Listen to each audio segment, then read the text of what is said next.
TinkerCAD tip. One of the useful features of TinkerCAD is being able to import other objects. Over here we have import, and if you note here, one of the types that we can import are SVG files. SVG files are two-dimensional images that we can bring into TinkerCAD and extrude into three-dimensional objects that look something like this.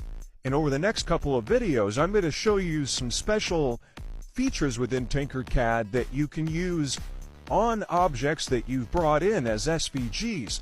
For instance, this four-color keychain here, this key tag, if we look here, there's actually four different levels: the base, there's this red outline, the white lettering, and then this blue inner outline.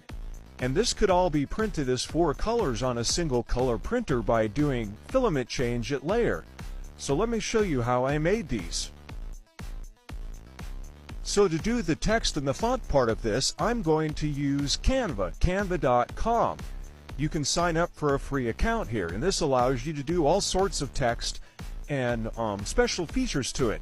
So I'm going to come over here, I'm going to create a design document. Then when it gets to here, I'm going to click on the plus sign. I'm going to go down to design. When this screen comes up, I'm going to go to the left here and click on text.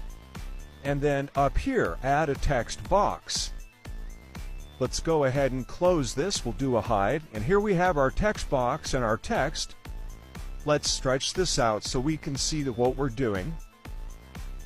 Let's go ahead and delete all of this, and let's change it to, well, TinkerCAD, of course.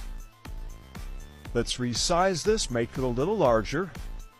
And note, up here we have a drop-down of all of our fonts, and there are literally tons of fonts that we can choose to use out here.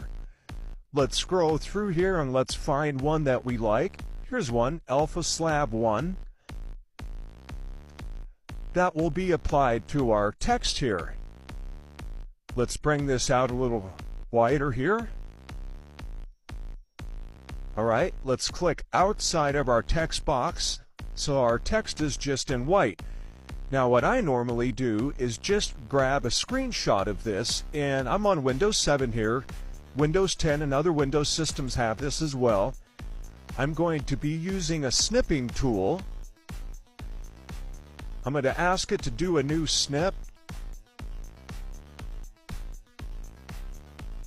Let's cancel this for a moment. Let's get out of there. Let's try that again. Bring up the snipping tool. It says new.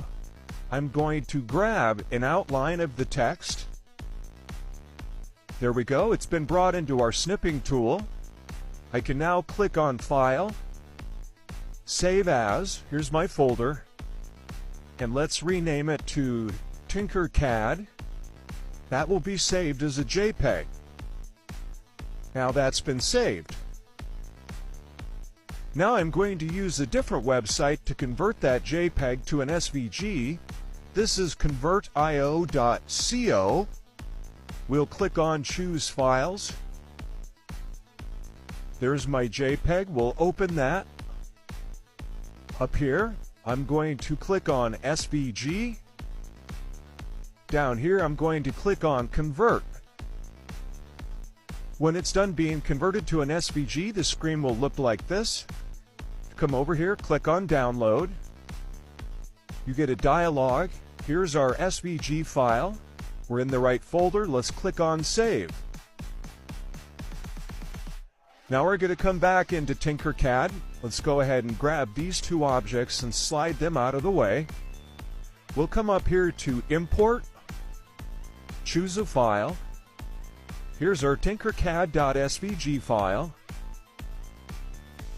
Now, be sure to look at the scale here. This is 134 by 656 wide. That's a little too wide, so we're going to change the width to 120, and we'll click Import. Once it's been imported, you'll be left with something that looks like this. Let's go ahead and change the color to, let's say, white. Now, note here when you select these objects that have been brought in as an SVG, you have some extra dialogue over here. You have the height, for instance. Let's go ahead and change the height of this to be 5 millimeters. And I always suggest changing this quality setting, sliding it all to the way to the right to 24. That'll give us our best edges here. And let's go ahead and change this to yellow. It might be a little easier to see. There we go. Now, there's some special things that we can do with SVGs under fill mode. Right now, this is set as default, which is what everybody is used to seeing. But if we click through these selections, we can do other things with this. For instance, the silhouette setting. Now, note when I click on this, all of these holes in our lettering, like the E here, the A, and the D, will be filled in. And this is what we're left with as a silhouette. Let's go ahead and change silhouette to outer line. What outer line does is create this border on the outside of our text. And notice we have additional dialogue. We can set our corners to be round, flat, or sharp. Let's change that to round.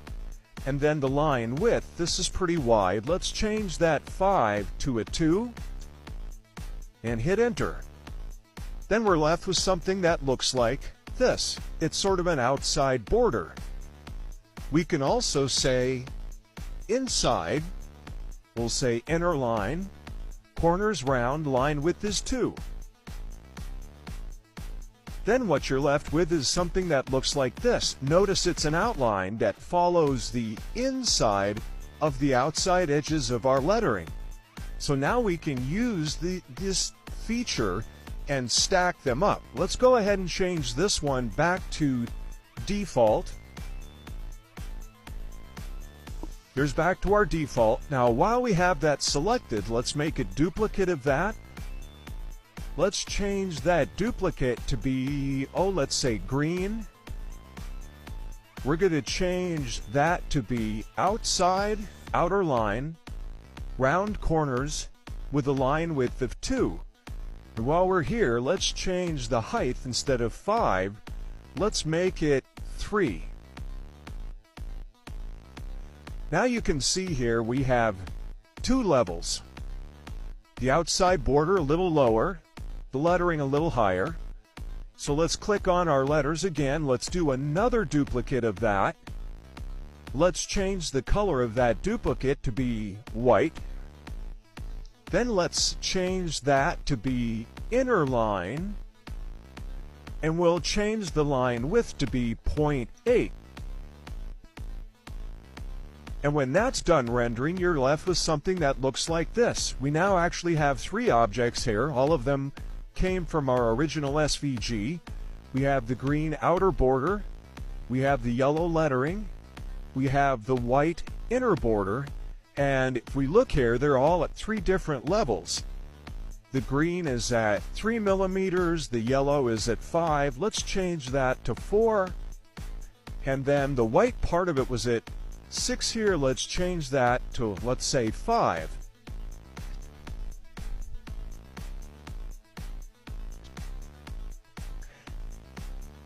Now what we could do, that we have these, we could even go one step farther and bring out a box here and change some parameters and put